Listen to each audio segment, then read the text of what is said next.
But take your time in that exit strategy if you want to come back. The other thing is, if you don't want to come back to it, then say what you want and say, you know what, this is not a good time for me to talk about this, and I would really like to reschedule a meeting with you. When can you meet? But you may have situations in which someone always wants to talk to you about something, but then when you go to talk to them, they don't really want to talk about it, and that you put back on them. Why don't you send me a meeting request when you would like to meet? Or if they're being nasty to you and you've already got the information that they need and they're being a bully, is asking them, you know what, if you would like to continue our conversation, I have some things that I need to do. Why don't you go ahead and send me a meeting request? I get in some areas to make it hard for you, because those are the things that are going to make you grow.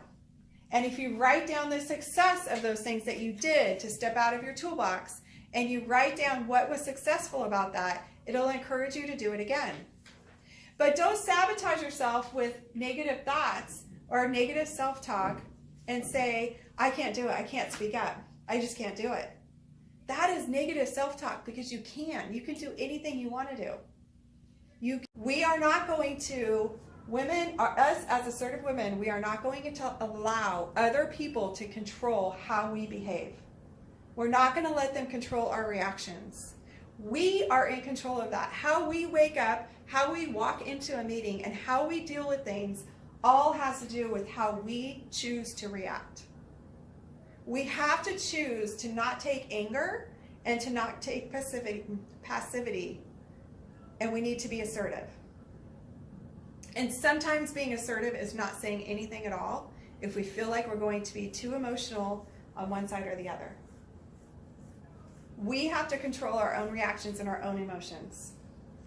So, projecting an image of self-confidence and assertiveness.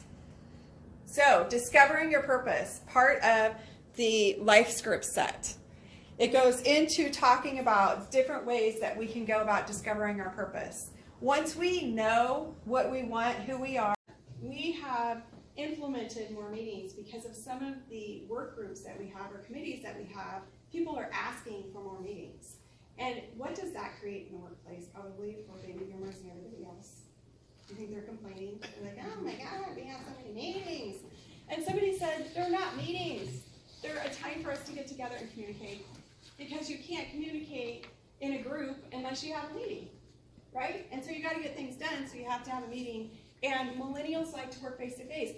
What they started that whole concept of open cubicles, where you have the lower cubicles and you can see over the top of them. Millennials started that because they like to collaborate. They like to all be together.